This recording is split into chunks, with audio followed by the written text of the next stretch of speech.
இன்றைக்கி ராத்திரிக்கு டின்னர் சிம்பிளாக முடிச்சிடலாம், கருவேப்பிலை பொடியும் ரசமும் இருக்குது, ஸோ வெறும் சுடு சாதம் மட்டும் வச்சா போதும் அப்படின்ட்டு யோசிச்சுட்டு இருந்தேன்.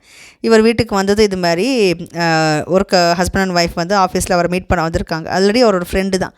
ஸோ இன்றைக்கி வீட்டுக்கு டின்னருக்கு இன்வைட் பண்ணியிருக்காங்க அப்படின்னு சொல்லிட்டு, அதனால் சரி சாம்பார் வச்சிடலாம், தோசை மாவு இருக்குது, அதனால் தோசை ஊற்றி சாம்பார் வச்சிடலாம் அப்படின்னு சொல்லிட்டு பருப்பு சாம்பார், பருப்பெல்லாம் வேக வச்சு சாம்பார் பண்ணிடலான்ட்டு அதுக்கு வந்து ரெடி ஆகிட்டுது. இதுக்கு முன்னாடி வந்திருக்காங்க. அப்போ வந்து நான் ஏதோ பொடி தோசை ஊற்றி கொடுத்துருக்கேன். எனக்கு ஞாபகமே இல்லை. பொடி தோசை ஊற்றி கொடுத்துருக்கேன், அது ரொம்ப நல்லாயிருக்கு. அதனால் தோசை இருந்தால் தோசை பெஸ்ட் அப்படின்னு சொல்லியிருந்தாங்களாமா. நல்ல வேலை. ஆனால் எந்த பொடி தோசைன்னு தான் எனக்கும் தெரியல, என்ன போட்டேன்னு எனக்கே தெரியல. ஸோ அதனால் வீட்டில் கருவேப்பிலை பொடி இருக்குது, அப்புறம் மிளகா பொடி இருக்குது. ஸோ இது ரெண்டையும் சேர்த்து போட்டு ஒரு தோசைக்கு மேலே அப்படியே ஒரு சீசனிங் மாதிரி போட்டு செஞ்சு கொடுத்துடலாம் அப்படின்ட்டு. அவங்க 9 மணிக்கு தான் வராங்க. எனக்கு 7:30க்கெலாம் பசிக்க ஆரம்பிச்சிடுச்சு. 2 தோசை நானே அந்த பொடியெல்லாம் போட்டுட்டு நான் ஊற்றி சாப்பிட்டு பார்த்துட்டேன். நல்லாயிருக்கு. அவங்க இப்படி ஊற்றி கொடுத்தேன்னா இந்த தோசையும் அவங்க வந்து மறக்க மாட்டாங்க.